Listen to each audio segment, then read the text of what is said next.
আসসালামু আলাইকুম, আমার নাম সিফা, আমি আসছি রাজশাহী থেকে। তো মৌলভীবাজার অবশ্যই হচ্ছে চায়ের শহর আমরা যেটাকে বলি। তো আমাদের হচ্ছে ট্র্যাকটা ছিল চা বাগানের মধ্যে দিয়ে, প্লাস টিলার ছিল, মানে মাঝপাশে রাস্তাটা খুবই সুন্দর ছিল।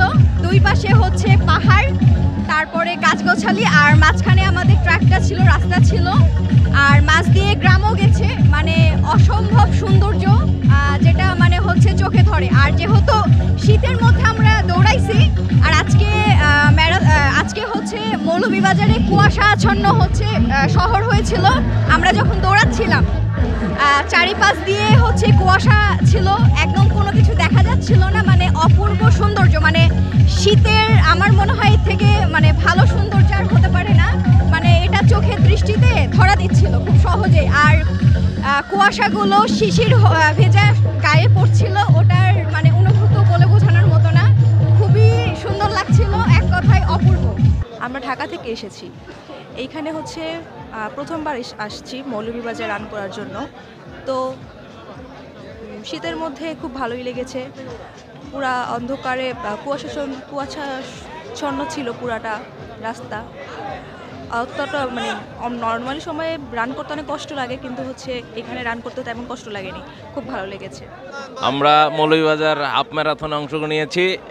চমৎকার শহর এবং খুবই পরিচ্ছন্ন শহর, বিশেষ করে ট্রেকিং লাইন যেটা ছিল খুবই চমৎকার, এবং উঁচু নিচু পাহাড়ি রাস্তা, এবং অলসো মানে ভলান্টিয়ার সার্ভিস খুবই ভালো, এবং অল ওভার আয়োজনটা খুবই সুন্দর ছিল, ডিফারেন্ট। এবং এই চা বাগানের যে সৌন্দর্য এবং ট্রেকিং লাইনটার জন্যই আমরা মূলত এই মৌলভীবাজার যে ম্যারাথন এটাকে আমরা অনেক বেশি প্রেফার করেছি এবং আসার জন্য বারবার আসতে চাই আর কি।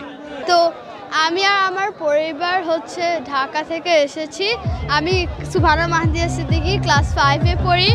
এই মৌলভীবাজারে হাফ ম্যারাথনে রেস ট্র্যাকে সকালের কুয়াশায় চারিদিকে রেস ট্র্যাকে আমরা হচ্ছে চা গাছের দৃশ্য পেলাম এই রেস ট্র্যাকে।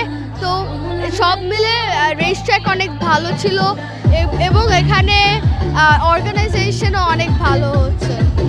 ইভেন্ট হলে আমি পরবর্তীতে আবার আসব, কারণ হচ্ছে এই ইভেন্টগুলো অনেক সৌন্দর্য এবং প্রাকৃতিক দৃশ্য এবং অর্গানাইজেশন ভালো হয়েছে, তো এই জন্য। মৌলভীবাজার হাফ ম্যারাথন এবছর চতুর্থবারের মতো অনুষ্ঠিত হলো। আমি 10 কিলোমিটারের অংশগ্রহণ করেছি। আমি 10 কিলোমিটারে অংশগ্রহণ করেছি, এটি একটি গুরুত্বপূর্ণ বিষয়।